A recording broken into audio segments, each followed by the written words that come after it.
waktu itu saya bawa uang itu cuman sedikit, kayak gitu kan. Paling cuman ya angka ratusan lah, ratusan ribu.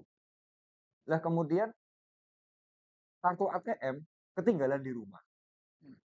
Padahal waktu itu saya sama supir, kemudian sama 2 penumpang teman saya. Sementara uangnya saya pas. Saya itu nggak mikir irit, kayak gitu loh. Mhm. Lah ini mampir ke warung tapi ya jangan yang mahal-mahal, karena pasti saya yang harus traktir kan, nggak mungkin kemudian, teman yang lain yang mentraktir, saya yang harus mentraktir ya. Makanya ya saya harus mampir ke warung tapi yang irit. Lah saya mampir warung mie ayam, dan mie ayam kan paling 12 ribuan ya. Beneran, saya mampir ke warung mie ayam. Waktu itu untuk 5 orang, ya untuk 5 orang. Masing-masing cuman minum es teh, ada yang kopi dan sebagainya, biasalah. Wong mie ayam kan nggak mahal-mahal banget, paling 12 ribuan kayak begitu jebret saya bayar kok, loh habis sampai 120 ribuan. Ini mie ayam apa ini? Kayak gitu kan, kaget. Tapi memang mie ayamnya spesial, Eee, ya beli mie ayam ceker ya cekernya ada 5 kayak gitu loh. Beda sama mie ayam pinggiran itu beda memang. Kemudian mie ayam bakso, ya baksonya lengkap ada 5 bakso kayak kayak kayak kita beli bakso biasa itu loh. Jadi memang spesial, gitu. Tapi di sini adalah, kok bisa-bisanya secara kebetulan saya masuk warung, warung yang menyediakan mie ayam, tapi mie ayam spesial, sehingga harganya juga mahal. spesial, harganya mahal. Pada saat itu pikiran saya sedang mikir, Irit. irit, Mhm. kok malah kejebak warung mahal. Spesial. Memang saya kira semuanya pernah ngalami kayak gitu loh, iya kan? Iya. Itu loh, pernah ngalami hal-hal kayak gitu. Sama seperti teman saya, lagi irit-iritnya minyak goreng, malah tumpah-tumpah terus minyak gorengnya doang. Ini, karena memang ketika itu tuh kita itu melekatnya kuat kepada harta. Karena kemelekatan kita kuat akhirnya menarik ketidaknyamanan.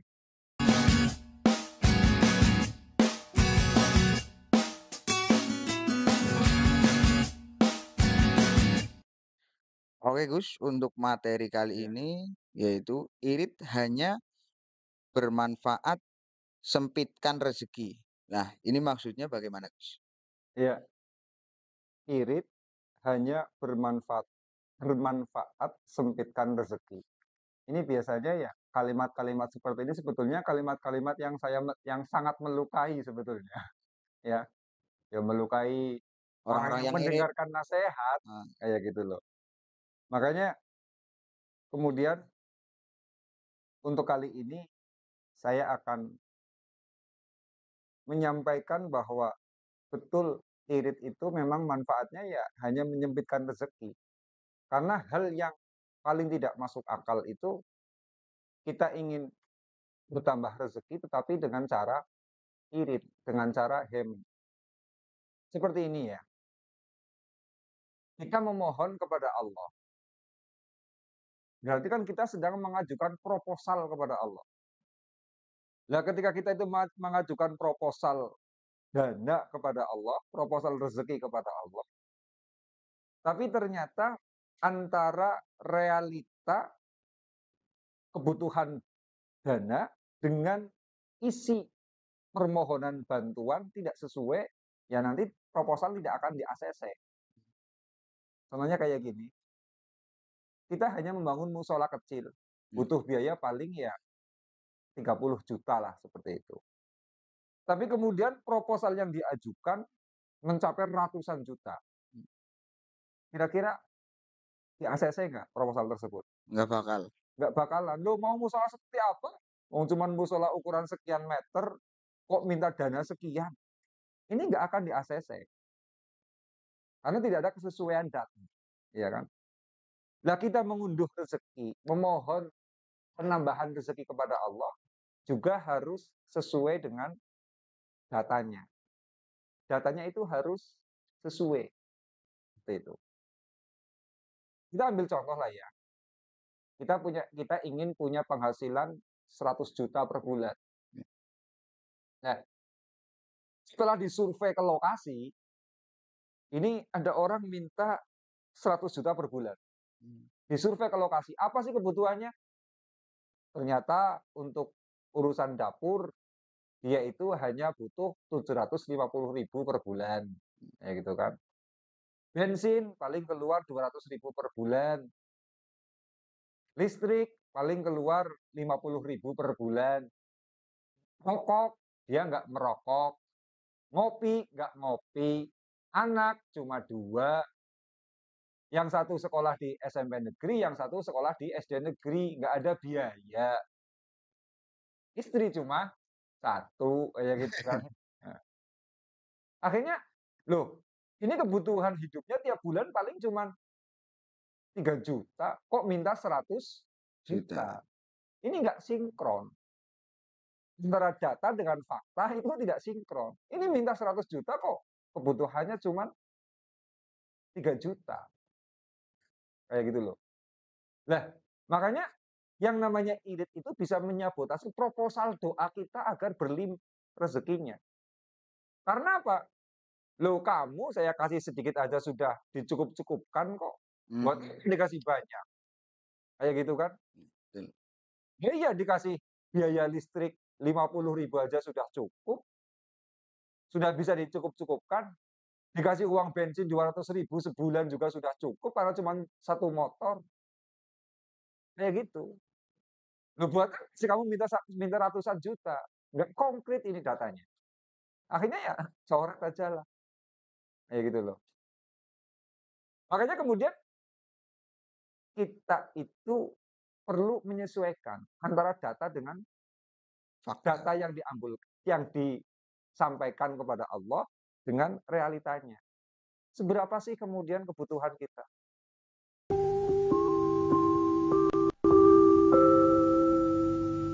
20 hari lebih kelas training ini berlangsung, segera daftar.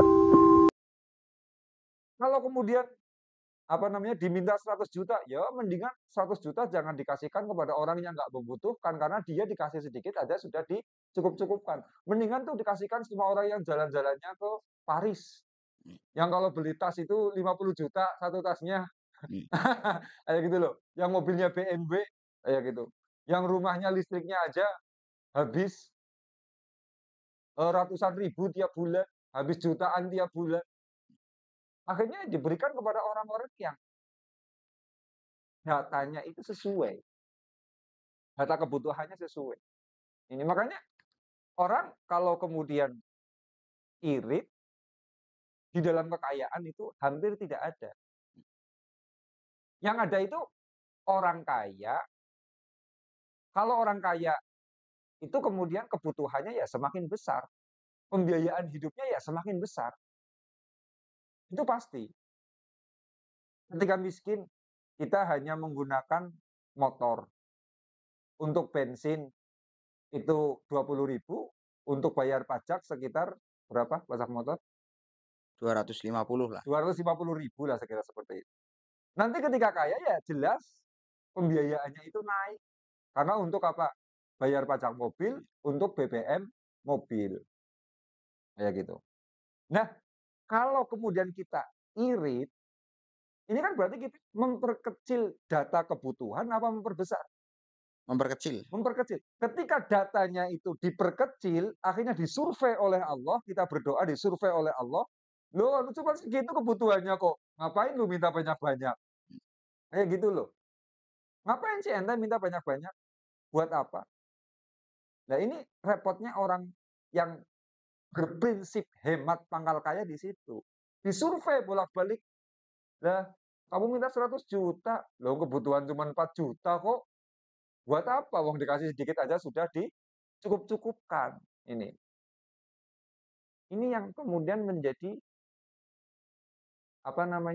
bagaimana sih kita agar mencapai finansial yang lebih maju, finansial yang lebih baik lagi, tapi dengan kita menyamakan kepantasannya dulu, ya. Kita menyamakan kepantasannya dulu. Kalau kita kepantasannya itu dikasih sedikit, ya kita modalnya irit. Tapi kalau kita ingin dipantaskan rezekinya banyak, kita harus punya tekad agar tidak menyerah kepada sikap irit. Artinya, ada kebutuhan banyak, ya kemudian kita beranikan hati kita, pasti cukup, saya tetap berjuang. Ini orang yang nanti antara data Yang ada dengan data yang diunggahkan dalam doa, dalam proposal, itu kemudian sesuai. Nah iya, Masya Allah. Kadangkala ada orang yang banget irit, semuanya itu dicukup-cukupkan, kayak gitu. Dicukup-cukupkan. Yang namanya, saya pernah itu dengar ada orang, suami, dijengkelin sama istrinya. Gara-gara apa? Gara-gara dia itu mau bikin kopi. Lah istrinya itu sudah manasin air, kemudian taruh di dalam termos. Ketika suaminya mau bikin kopi, kemudian dia nggak tahu kalau di termos itu sudah ada air. Kemudian dia manasin air di kompor. Kan pakai gas jadinya Iya. ya. Lah begitu tahu kompor apa namanya airnya itu dadakan dipanaskan pakai kompor, istrinya tahu, jengkel istrinya itu. Kenapa sih? Wis mahal-mahal lagi diirit-irit, kok malah dipakai kayak gitu, buat bikin kopi, padahal sudah disediakan air di Air. dalam termos. Lah, ini sikap kayak gini kan namanya sikap mengurangi data realita yang disediakan. Kebutuhannya itu selalu dipangus. Lah akhirnya kan Allah ketika Allah menyurvei, kita berdoa Allah menyurvei, loh pakai gas pakai gas hijau aja sudah cukup 1 bulan karena saking iritnya. Nah, kayak gitu loh. Sudah dicukup-cukupkan, kayak gitu. Kemudian banyak lagi loh kisah-kisah tragis kayak gitu loh, ya. Ada juga yang minyak goreng, kuat banget, irit minyak gorengnya, takut habis, kayak gitu. Diirit-irit, ya akhirnya malah tumpah minyak gorengnya itu. Itu Aduh. loh, Eh, tandanya kita itu terlalu irit, itu berarti kita itu sedang melekat kepada harta. Ketika kita melekat kepada harta, justru kejadian-kejadian tidak mengenakan itu terjadi, kayak gitu. Saya pernah itu ya, saya bepergian. Waktu itu saya bawa uang itu cuman sedikit, kayak gitu kan. Paling cuman ya angka ratusan lah, kayak gitu, ratusan ribu. Lah kemudian kartu ATM ketinggalan di rumah. Padahal waktu itu saya sama supir, kemudian sama 2 penumpang teman saya. Sementara uangnya saya pas. Saya itu nggak mikir irit, kayak gitu loh. mhm. Lah ini mampir ke warung tapi ya jangan yang mahal-mahal, karena pasti saya yang harus traktir kan, nggak mungkin kemudian, teman yang lain yang mentraktir, saya yang harus mentraktir ya. Makanya ya saya harus mampir ke warung tapi yang irit. Lah saya mampir warung mie ayam, dan mie ayam kan paling 12 ribuan ya. Beneran, saya mampir ke warung mie ayam. Waktu itu untuk 5 orang, ya untuk 5 orang. Masing-masing cuman minum es teh, ada yang kopi dan sebagainya, biasalah. Wong mie ayam kan nggak mahal-mahal banget, paling 12 ribuan kayak begitu jebret saya bayar kok, loh habis sampai 120 ribuan. Ini mie ayam apa ini? Kayak gitu kan, kaget. Tapi memang mie ayamnya spesial, Eee, ya beli mie ayam ceker ya cekernya ada 5, kayak gitu loh. Beda sama mie ayam pinggiran itu beda memang. Kemudian mie ayam bakso, ya baksonya lengkap ada 5 bakso kayak kayak kayak kita beli bakso biasa itu loh. Jadi memang spesial, kayak gitu. Tapi di sini adalah kok bisa-bisanya secara kebetulan saya masuk warung, warung yang menyediakan mie ayam tapi mie ayam spesial sehingga harganya juga mahal. spesial, harganya mahal. Pada saat itu pikiran saya sedang mikir, Irit. irit, Mhm. kok malah kejebak warung mahal. Spesial. Memang saya kira semuanya pernah ngalami kayak gitu loh, iya kan? Iya. Itu loh, pernah ngalami hal-hal kayak gitu. Sama seperti teman saya, lagi irit-iritnya minyak goreng malah tumpah-tumpah terus minyak gorengnya doang. Ini, karena memang ketika itu tuh kita itu melekatnya kuat kepada harta. Karena kemelekatan kita kuat akhirnya menarik ketidaknyamanan, itu loh. Memang uang itu harus kita sikapi dengan rasa kayak gitu. Lah, sekarang orang kalau kebiasaannya itu mengirit, segala hal disikapi dengan irit, diawet-awet, diirit-irit, diirit-irit, diirit-irit. Segala urusan finansial disikapi seperti itu kebutuhannya itu lagi dikurangi terus. Kalau kebutuhannya dikurangi terus, dia minta rezeki yang berlimpah kepada Allah, nanti disurvei oleh Allah, loh kok ya nggak sesuai, kebutuhannya cuma sekian juta kok minta banyak-banyak buat apa sih? Kasih sedikit aja sudah Cukup. cukup, kayak gitu loh. Dikasih sedikit aja sudah bisa dicukup-cukupkan, buat apa dikasih banyak? Gitu loh. Makanya kita, kalau kita itu ingin rezeki berlimpah, kita harus menyelaraskan dulu, kita harus memantaskan dulu levelnya. Kita harus memantaskan dulu, kadarnya. Selaras apa enggak dengan kita. Lah wong pengeluaran cukup 3 juta kok minta 100 juta. Ya sama aja kita bangun musola minta 100 juta, ya nggak masuk akal lah, kayak gitu loh, nggak masuk akal. Kita harus menyelaraskan dulu levelnya, level kepantasannya. Kita pantas nggak sih meminta itu? Nah, supaya kemudian kita itu pantas, ya, levelnya itu kita bisa memantaskan diri, itu kita justru harus mengokohkan hati ketika kita menanggung sebuah kebutuhan. Dikokohkan hatinya. Listrik ini kok agak berat ya biayanya. Jangan langsung turunlah. Jangan. Bertahan dulu, berjuang dulu. Kayak gitu loh. Berjuang dulu bagaimana bertahan di level tersebut. Jangan langsung turun. Kalau turun, efeknya ini kebutuhannya jadi kecil. Kebutuhannya kecil loh, buat apa Allah ngasih banyak? Kayak gitu. Membiayai anak misalkan di sekolah, merasa biayanya berat. Cobalah mentalnya pasang dulu, bertahan dulu. Jangan langsung, udah pindah sekolah yang murah aja. Ini namanya menurunkan kebutuhan.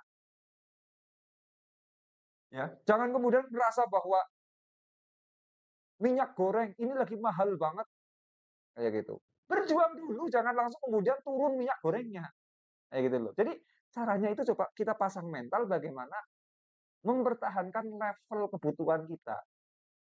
Nah, sesudah bertahan, kita berjuang, rezeki kita melimpah, kita meningkatkan. Ditingkatkan malah kebutuhannya. Yang dulu waktu melarat, mungkin biasa pakai HP harga 5 jutaan. Sekarang naik jadi harga 10 jutaan. Naik lagi, ditingkatkan lagi. Menjadi yang harga 20 jutaan, 30 jutaan. Itu harus kita tingkatkan dari waktu ke waktu, bukannya malah kemudian diturunkan. Fungsinya apa sih? Supaya kita itu ada kepantasan berada di level tersebut. Nah, kalau kita irit, ya manfaatnya apa coba? Miskin. Ya, manfaatnya rezekinya dari kecil rezekinya, ya gitu loh. Karena mau nggak mau orang kaya itu pasti pengeluarannya besar. Nggak ada orang kaya bisa irit, nggak ada. Nggak ada orang kaya bisa irit, itu nggak ada. Iya irit, cuman di satu sisi. Di sisi lainnya, dia pasti boros.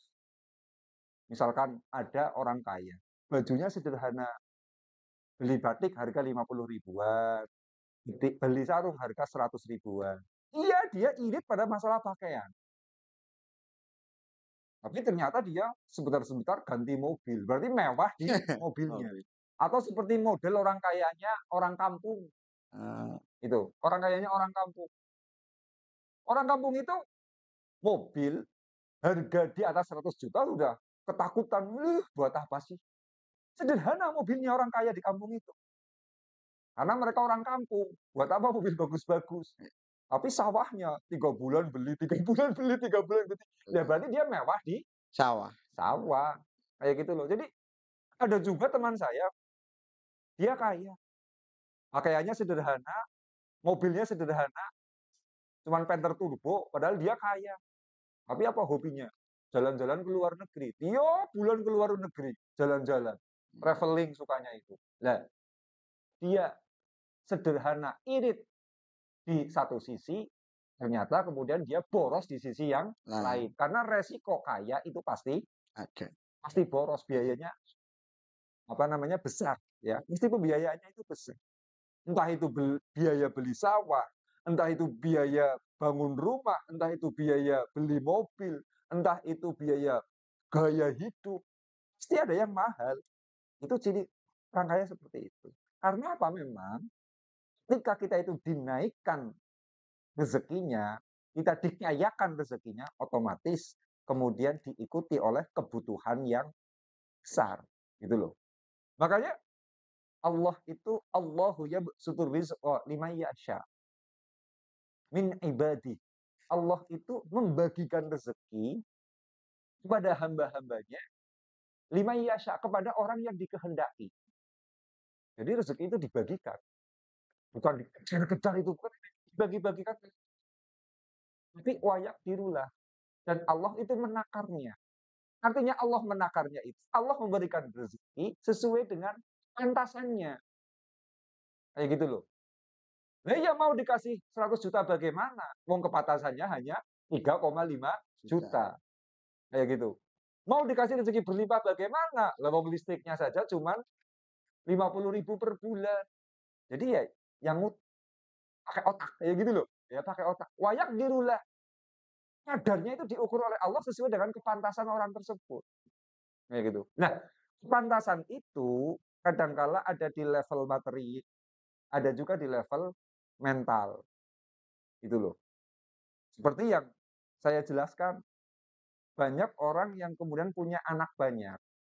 Secara materi kepantasan rezekinya berlimpah karena tanggung jawab nafkahnya itu banyak.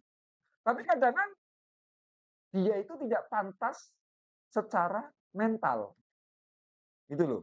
Ternyata mentalnya pecundang, mentalnya mental miskin, mentalnya mental kere, mentalnya mental merepotkan orang lain, mentalnya terus bersandar kepada orang lain, mentalnya kemudian maunya irit, mentalnya eman-eman, mentalnya bakhil. Ini berpengaruh semuanya. Akhirnya dia beranak banyak, secara material levelnya seharusnya tinggi, tetapi disabotase oleh level mentalnya ini, ya. Disabotase oleh level mentalnya. Makanya baik mental, kalau memang kita ingin rezekinya tambah, secara mental ya kita harus memantaskan, secara material kebutuhan sehari-hari itu juga harus memantaskan. Karena Allah menurunkan rezeki wayak dirulah, sesuai dengan kadarnya. Nah sekarang masuk akal atau tidak sih? Masuk akal atau tidak ketika seorang Kiai Haji Ma'ruf Amin, kira-kira dia duitnya banyak apa enggak? Banyak. Enggak. Oh, mobilnya aja itu kalau dilihat di laporan kekayaannya kan, kalau beliau itu kan mobilnya aja mobil paling mobil-mobil kijang itu kan. Tapi kenapa dia itu bisa bersaing dulu dengan Sandiaga Uno yang kaya raya, yang uangnya itu triliunan, itu loh. Karena apa? Beliau mendapatkan rezeki sebagai wakil presiden, itu level mentalnya itu sudah sama seperti level seorang pengusaha yang memiliki aset triliunan, ini loh. Jadi mental itu seperti itu, bisa menjadikan kita berada pada level yang tinggi. Itu sekalipun kita itu enggak banyak uang. Loh, persoalannya yang namanya banyak uang, melimpah uang itu profesi pembisnis loh. Profesi kiai, ya profesi trainer, kejar aja. Kayak gitu loh. Karena apa? Kepuasan mereka seperti ulama ya kepuasannya bukan kepuasan Uang. uang. Kayak gitu loh. Kemudian seorang guru kepuasannya juga bukan uang. Dosen kepuasannya juga bukan uang. Dosen itu kepuasannya ada ilmu. Kalau mereka bisa ilmiah ya mereka merasa hebat. Seorang ulama juga kepuasannya pada ilmu. Kalau mereka itu bisa pinter, merasa hebat. Kayak gitu. Seorang artis kepuasannya apa? Pada popularitas. Kalau mereka terkenal, selebritis, mereka puas, nggak peduli punya uang atau tidak. Yang payah itu kepuasannya seniman. Seniman itu kepuasannya pada keindahan, pada artistik. Mereka nggak peduli mereka punya uang atau tidak. Yang penting itu indah. Itu loh. Makanya banyak kemudian seniman itu nggak punya uang. Karena apa? Karena minat mereka bukan kepada uang, tapi pada keindahan. Misalkan lihat kayak gini nih ya, kelihatan apa enggak itu?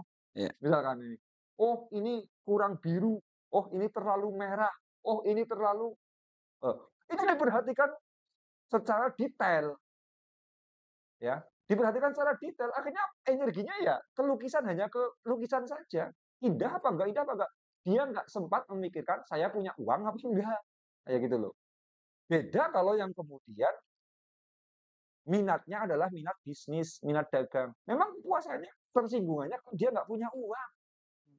Ini kok penjualan nurun ya? Dia tersinggung luar biasa. Kok saya untungnya sedikit ya? Dia tersinggung luar biasa. Dan apa? Dia merasa besar kalau rekeningnya isi uang banyak. Itu mental pembisnis. Tapi selain mental-mental pembisnis, seperti mental ulama, mental profesor itu ya, mental seniman, mereka secara mental memang bisa saja sudah kaya seperti Kiai Haji Ma'ruf Amin itu. Tapi kadang-kadang secara materi mereka pas-pasan karena apa? Bukan mereka miskin, tapi minatnya bukan kepada Uang. uang. Itu. Minatnya bukan kepada uang. Nah, ini loh, wayak dirulah. Allah itu memberikan rezeki itu sesuai dengan kadar kepantasannya. Makanya kita pantaskan dulu secara mental, pantaskan juga secara materialnya. Itu loh. Secara mental ya kita harus pasang mental berlimpah, mental bertanggung jawab, mental disiplin bayar dan lain sebagainya. Kalau kemudian memantaskan secara material ya ini kebutuhannya. Jangan sampai kemudian kebutuhan kebutuhan hidup malah diturun-turunkan, bahkan sampai diirit-irit. Kalau sudah diirit-irit dan itu sudah cukup, ya Allah tinggal bilang, "Ngapain saya ngasih rezeki banyak sama kamu? Sedikit aja sudah dicukup-cukupkan." Begitu.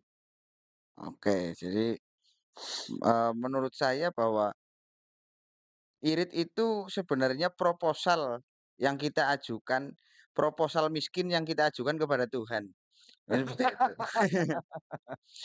Jadi, Iya, monggo dari Gus Banan ada closing statement bagaimana untuk mengakhiri pertemuan kali ini? iya. Kenapa sih saya itu kok usil banget sama yang namanya irit kayak gitu ya? Ya, dikarenakan seperti ini. Sebetulnya sih orang hemat, orang irit, kalau dia memang tujuannya kaya, ya dia bisa kaya. Bisa. Karena seperti ini, kita punya tujuan ke Jakarta.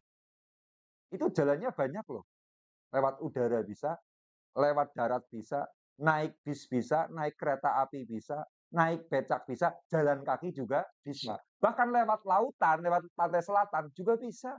Yang penting kita sampai ke Jakarta. Jakarta, jalannya banyak. Makanya kita punya tujuan kaya, mau dengan cara hemat, bisa sebetulnya. Bisa. Mau dengan jalan boros, bisa sebetulnya. Cuman kayak gini loh,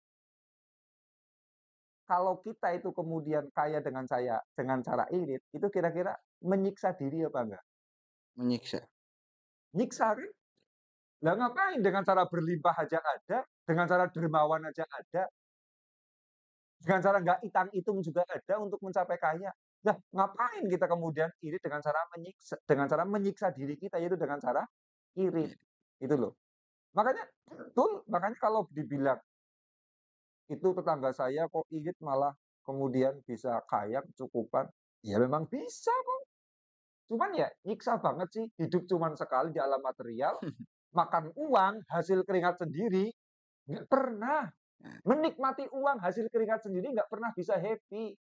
Udah kerja 1 bulan penuh, bisnis 1 bulan penuh, mau makan bakso aja diirit-irit. Kan nyiksa banget, nggak bahagia loh. Ya mendingan kita dermawan kepada diri kita, "Wah, sekali-kalilah saya itu mau memberikan hadiah sama diri saya karena sudah capek kerja.